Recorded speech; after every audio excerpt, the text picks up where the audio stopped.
Saudações. Bem-vindos ao Mentalcast.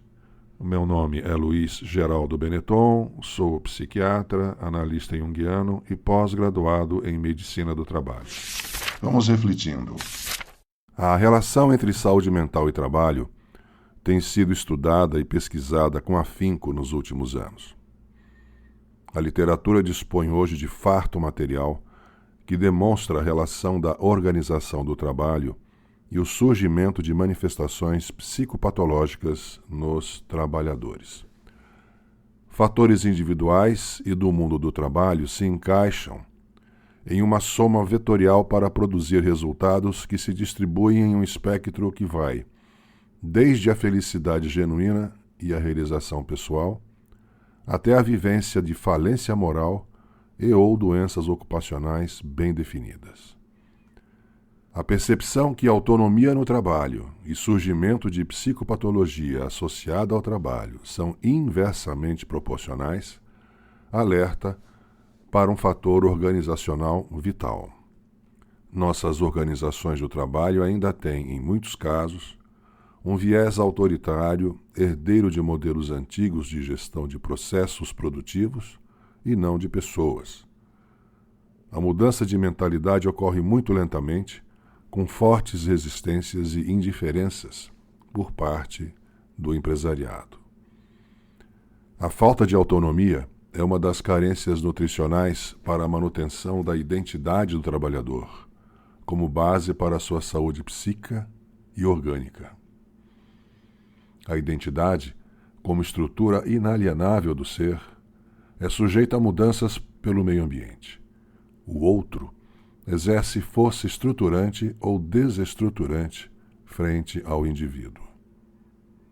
A sociabilização é a função mantenedora da identidade. O trabalho para o adulto é o seu exercício maior de sociabilização. Dado o tempo gasto, o valor social e o símbolo de autossustentação e autoafirmação. Além do nome origem, seu ofício o caracteriza profundamente. Abalos nesta base abrem a porta para a eventualidade de um desequilíbrio, um distúrbio em sua função psíquica, que pode proporcionar adoecimentos. Vou comentar sobre os acidentes de trabalho, que constitui uma página trágica especial em nosso meio. O Brasil já foi campeão mundial de acidentes de trabalho em passado recente, e muito tem sido feito para diminuir nossos índices.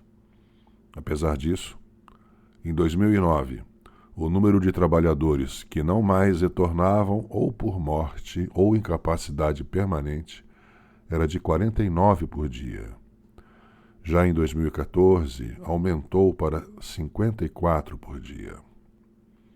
Os acidentes de trabalho já foram mais numerosos, mas ainda hoje o Brasil é o segundo colocado em número de acidentes de trabalho no G20.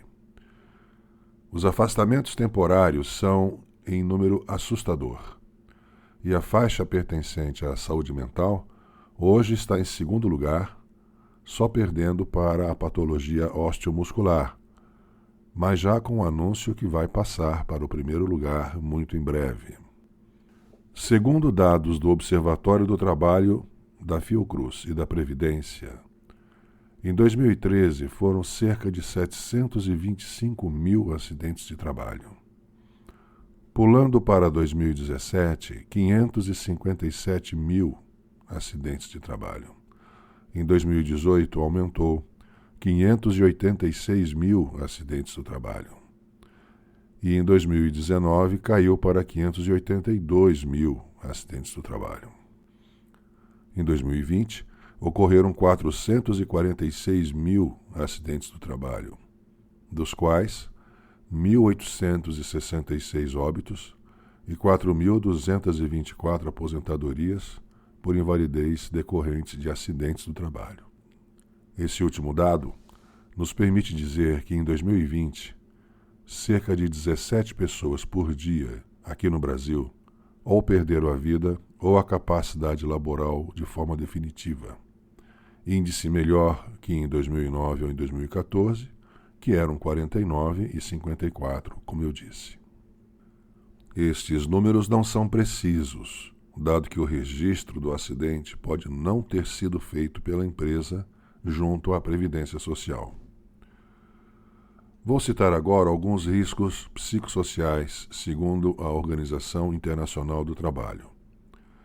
A relação entre acidentes de trabalho e saúde mental passa pela existência destes riscos iminentes ao próprio acidente.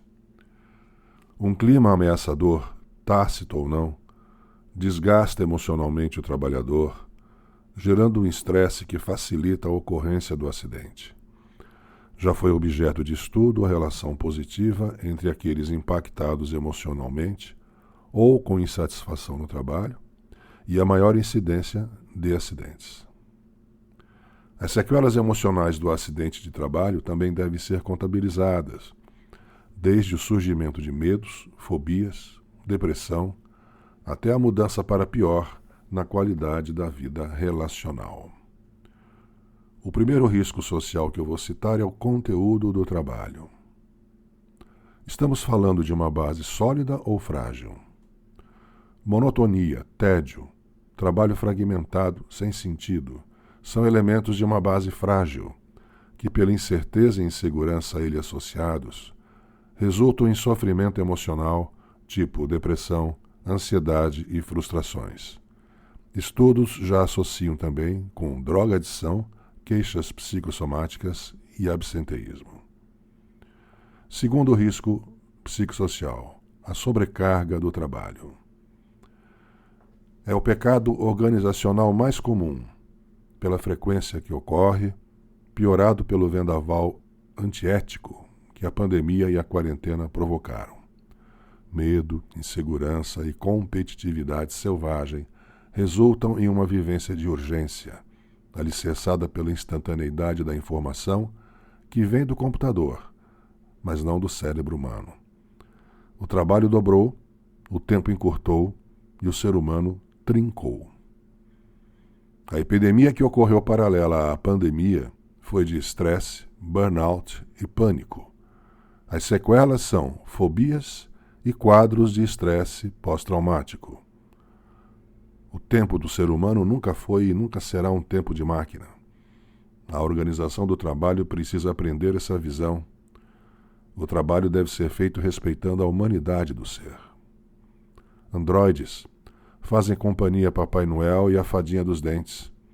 Só existem na imaginação.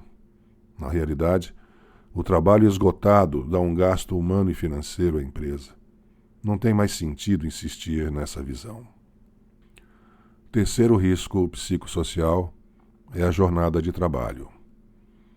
O número de horas excessivas em um mesmo dia, com intervalos insuficientes, que não dão folga emocional, seguido de uma rotina mecanizada, quer frente às máquinas do chão de fábrica, quer frente aos computadores nos escritórios, somado a um regime de toque de caixa, suspense no ar, consomem o emocional da pessoa. Tempos além da capacidade do trabalhador ultrapassam sua tolerância biopsíquica e o torna vulnerável a afecções mentais. A alternância de turnos também estão nessa lista e, em geral, causam distúrbios do sono, que abrem portas para desequilíbrios emocionais. Quarto risco, aspectos ergonômicos.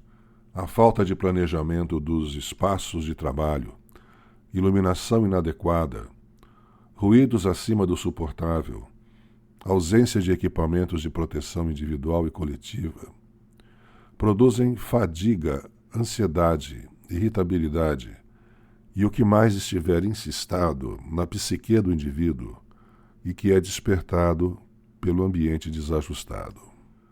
Quinto fator, a desorganização do trabalho, já citado por mim várias vezes como falta de plano de carreira, salários injustos, chefias e lideranças despreparadas, espaços não monitorados que permitem relações tóxicas e muitos outros fatores patogênicos gerados pela própria empresa.